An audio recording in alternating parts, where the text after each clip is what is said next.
유태선 선생님 최고! 수고하셨습니다. 아, 나 오프닝 약간 조금 씹었던 것 같은데 그 부분 다시 안 해도 돼요? 안 해도 돼? 아.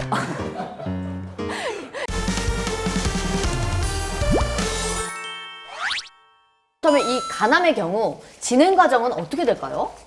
이제 간암은 위험인자의 만성 B형 간염, C형 간염, 그리고 알코올성 간질환이나 간경화, 그리고 비만이나 당뇨와 관련된 비알코올성 지방간 질환, 아니면은 이제 발암 물질에 노출되면은 이런 그림과 같은 경과를 거쳐서 나타나는 경우가 많습니다.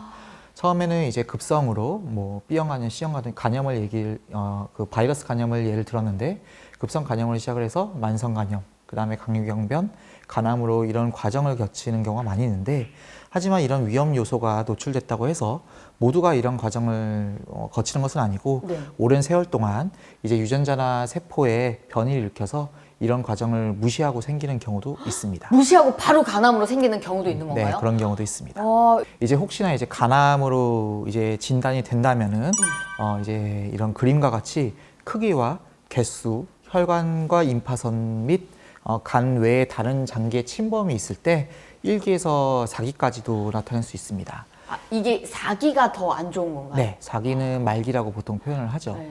하지만 이제 이거는 간 내에 나타나는 T병기라고 해서 이제 2cm를 기점으로 해서 1기와 2기를 나눌 수도 있고 개수로도 나눌 수 있습니다. 그리고 이제 혈관 침범이나 아니면은 이제 2cm 이상이 여러 개가 있다든지 하면은 이제 2기와 3기로 구분을 할 수도 있고, 그리고 이제 2cm 이상이 여러 개 되면서 혈관 침범이 있으면서 다른 장기까지도 침범이 된다면 이제 3기에서 이제 4기로 넘어갔다 이렇게 얘기를 하기도 하죠. 간암이 진행될 때 나타나는 증상이 어떤 게 있을까요? 이제 간은 우리 몸에서 가장 큰 장기다 보니까 회복력도 굉장히 뛰어나고요. 이제 회복력이 굉장히 좋은 건가요? 아, 그렇죠. 오. 그래서 이제 증상이 가려지는 경우가 많습니다. 이제 증상이 초기에는 거의 없다가 서서히 나타나져서 이제 뚜렷해지는 경우에는 이미 진행된 단계로 확인되는 경우가 대부분입니다. 네. 이제 오른쪽 윗배에 통증이 있다든지 간이 여기 있거든요.